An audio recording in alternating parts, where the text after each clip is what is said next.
Outlaw Sports is brought to you by Casper Energy Services. Casper Energy Services prides itself on a culture of success. Stampeder head coach Dave Dickenson joins us. Dave, with all the isolation, everything going on, a lot of people have the big question, and that is, how much did you miss me during the off season?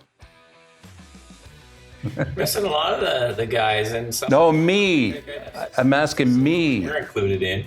Yeah. But no, it's been quiet. I mean, honestly, definitely this isolationism. I'm a pretty private person as far as I don't know. I don't have a lot of parties at the house or anything like that. But certainly, yeah, I'm missing you. Don't worry, I'm still missing you. Okay. And how's the wardrobe? Wardrobe's been a lot of hoodies. I'm waiting for this hot weather that never comes to Calgary. Yep. But yeah, I don't know about you. I don't necessarily feel the need to dress up a bunch. Okay, I want to talk to you about what's happening with the CFL. I mean, it's a guessing game. It looks like most leagues have got a timetable. I know the CFL has kind of had a self-imposed timetable of July 23rd. If that's the case, there's a lot of tap dancing that has to be done. Can you give us any kind of an update, Dave? What have you heard from the league? You know, it's going to be a bad interview because I can't really add. I don't have much. I'm not involved in any of the conference calls. I'm just trying to do my best to have about 5 scenarios where, you know, we have a certain amount of time to prepare, how many games, who we're going to play, try to keep in contact with the players. I am concerned about them, obviously. I'm hoping they, you know, keep their head above water. They're not getting any money right now except for government money. And so who knows how long that's going to last. So sure, hoping we can get going, but also in the dark. And that sucks because we're kind of the type of people that love schedules. We want to have a plan.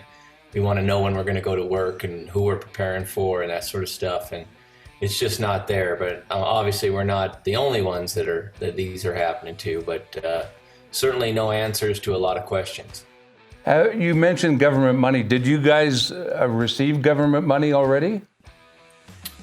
Well, I'm not sure about our organization. I'm more concerned like unemployment or however the words are, where the players aren't getting any money right now. They need something to live on, and you know, I'm pretty sure the U.S. players living in the U.S. have to go through their states, but there are U.S. players up here.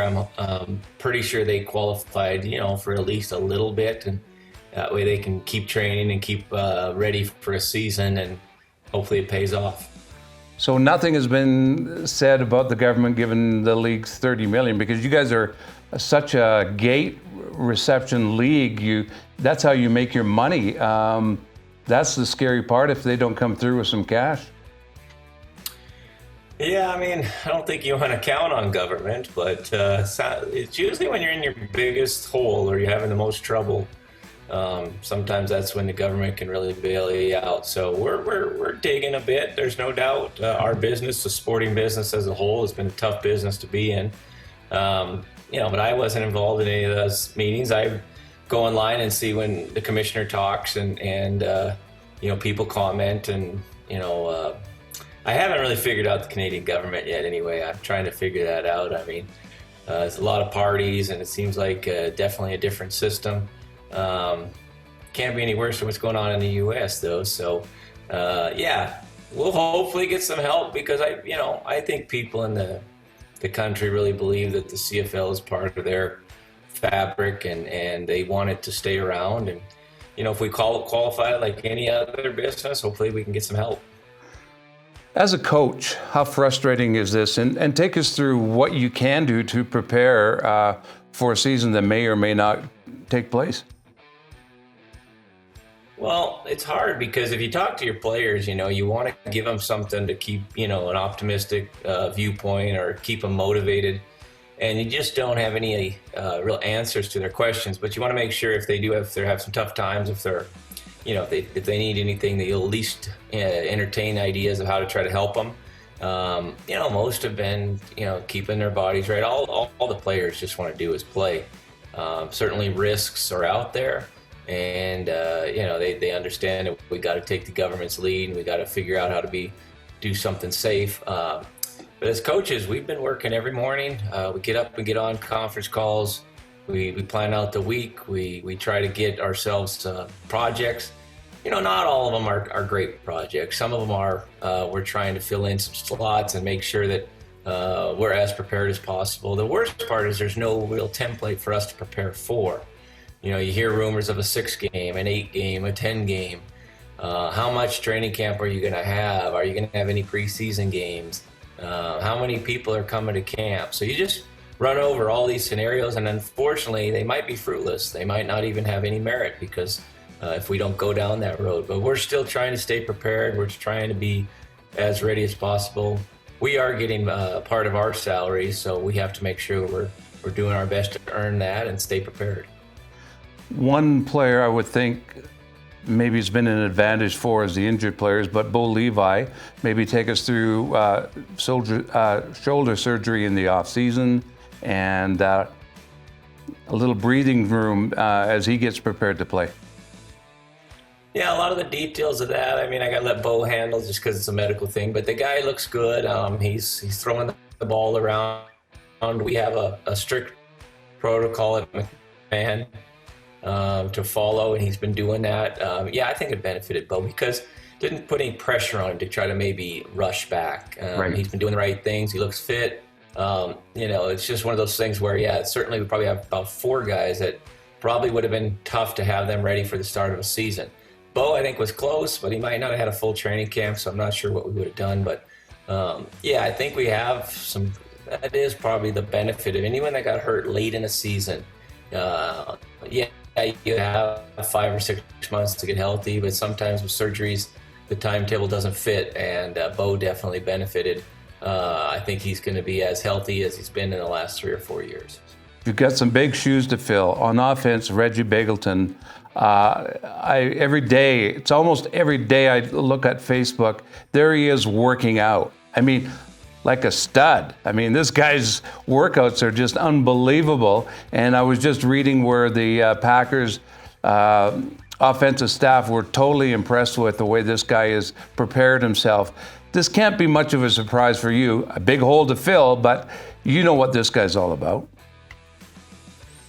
Yeah, I watched the NFL draft too. I watched to see where teams took players and if it would affect our players. We've got Reggie there and Deshaun Amos as well, a DB that's moving to safety.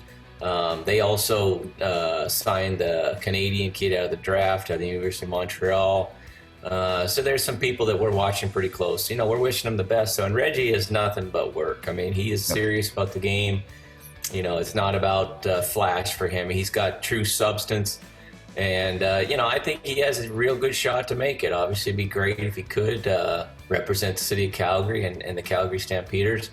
And he understands that, we also helped him, but he's doing a lot of it on his own. He's the one that's pushing, and we sure hope he makes it. And on defense, Trey Roberson, that's another big hole. Tough corners like that are tough to replace. Yeah, we lost a bit of our secondary. We lost 2, Trey and Deshaun, to the NFL, and then Smitty to retirement. That's 3 starters. Yep. We only have what we consider 6. We consider the Sam linebacker DB as well. So 50% of the guys are gone. And that's a group that communicates and talks, and in order to be good, has to know what each other is doing. But we have some young talent. At some point, the older guys got to move on. And as a young guy, I've been there.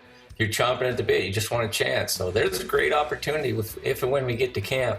Jobs are open, so we'll see who goes out there and earns them. There's been talk about Winnipeg being the hub city.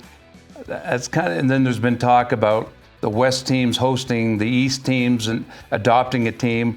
Have you heard anything else on that, Dave? Having everybody in Winnipeg, that's kind of bizarre, isn't it? We just got to go with the flow. I would have loved to adopt a city if that was still on the table. Yeah. I want to be in Calgary. I want to have fans. I think fans would come out too, especially if we could do it some way, some safe manner. I think people would love to go out to a game. But we got to play by the rules, and we're going to go where they tell us to go. We're still excited to go, though. We want to go. That's the main thing we got to focus on. We got to make sure that we're ready to play, but we're excited, and wherever we're at, it'll be better than just not having a season. Yeah, we just want to see some football, but this is bizarre. It is totally bizarre, and I can only imagine guys that you expect to play, and it's happened already with some other teams, have just said, I can't do it. Not enough money in it for me. I haven't heard of anything on our team. You understand that they're in dilemmas. I don't know how many other jobs are out there, though. I mean, I don't see a lot of people hiring, especially in our city. So to me, for football players, you got to somehow make through. You know what it might do, though? It might also teach a little bit of finances, because as a football player, you make all your money in 6 months. So you think you got pretty good money, and then all of a sudden you got to live for the next 6 months without getting a paycheck. Right. And now you've pushed that even farther. And so it just makes, me think that there might be some life lessons here. Obviously, finances is something you don't usually learn until you make some money. So hopefully the guys, have learned a little bit from that.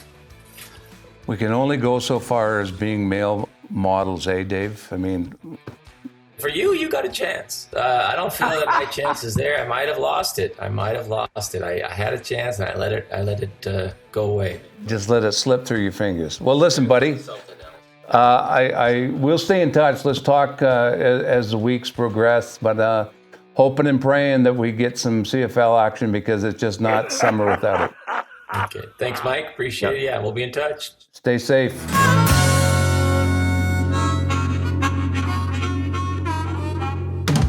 Geo's Men's in Calgary, providing Calgarians to look their best.